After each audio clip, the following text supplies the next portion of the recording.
এতদিন দই তৈরি করতাম ম্যানুয়ালি হাতে মাটির হাঁড়িতে, আর আজ দই তৈরি করলাম স্টিলের বাটিতে, মানে দই মেকারে, রেডিমেড দই মেকারে।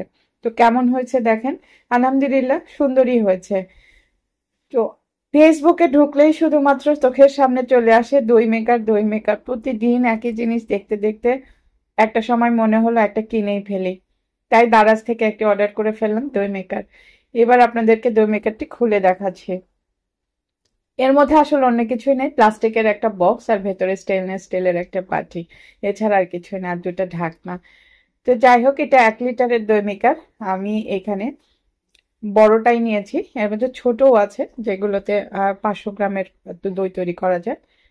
আর সরি, এটা 1 লিটার না, এটা 1.5 লিটারের দই মেকার।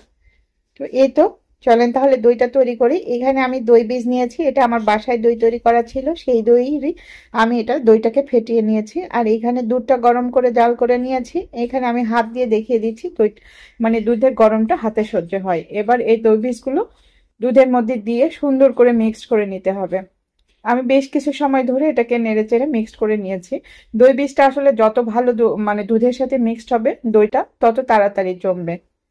তো যাই হোক, জীবনে যেহেতু প্রথমবার দই মেকারে দই তৈরি করবো, আমার তো এমনি দই তৈরি করার অভিজ্ঞতা অনেক আছে, প্রায় করে থাকি আমি দই, কিন্তু আজকে যেহেতু দই মেকারে করব, তো যাই হোক, কেমন হয় দেখা যাক, আপনাদের সাথে শেয়ার করব।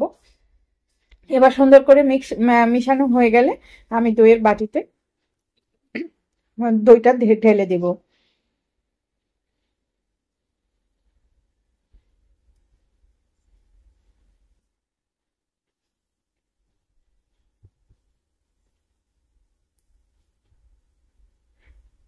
ঢেলে দিচ্ছি। এবার আমি বাটিটাকে ধুয়ে পরিষ্কার করে পানি ঝরতে দিয়েছিলাম, পানিগুলো একটু মুছে নিলাম। এখন আমি এই বাটির মধ্যে দইটা ঢেলে দিচ্ছি, মানে দুধটা ঢেলে দিচ্ছি। এই তো আমার এখানে টোটাল এক লিটার দুধের দই দই হবে।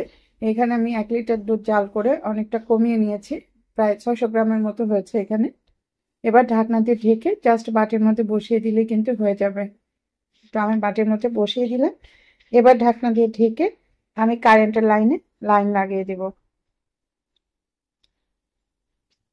এটা কিন্তু খুবই ইজি এবং খুব ফালতু একটা জিনিস। আর যখন আসলে বিজ্ঞাপন দেখায় মনে হয় যেন কত সুন্দর একটা জিনিস, আসলে কেনার পরে মনে হচ্ছে একেবারে ফালতু একটা জিনিস। যাই হোক, দই কিন্তু ভালোই জমেছে, কষ্টটাও কিন্তু কমেছে। এমনি নর্মালি দই জমাতে গেলে কিন্তু প্রায় 12 ঘন্টা লেগে যায়, মানে 8-9 ঘন্টা বা 12 ঘন্টাও লেগে যায়। কিন্তু দই মেকারে কিন্তু আমার টোটালি 5 ঘন্টা, 5.5 ঘন্টাতেই কিন্তু দই জমে গেছে। এই তো কারেন্টের লাইন দিয়ে দিলাম। এবার এখানে একটা বাতি জ্বলছে। এটা আমি 9টা 15-তে, রাত 9টা 15 মিনিটে আমি লাগিয়ে দিলাম, এবং এটা আমি ভোর রাত্রে, মানে দ্যাটস মিন 4টার সময় আমি যখন সেহরি খেতে উঠেছিলাম তখন এটাকে খুলে নিয়েছি। এটা মাশাআল্লাহ সুন্দরই হয়েছে। তো দেখা হবে নেক্সট ভিডিওতে। আল্লাহ হাফেজ।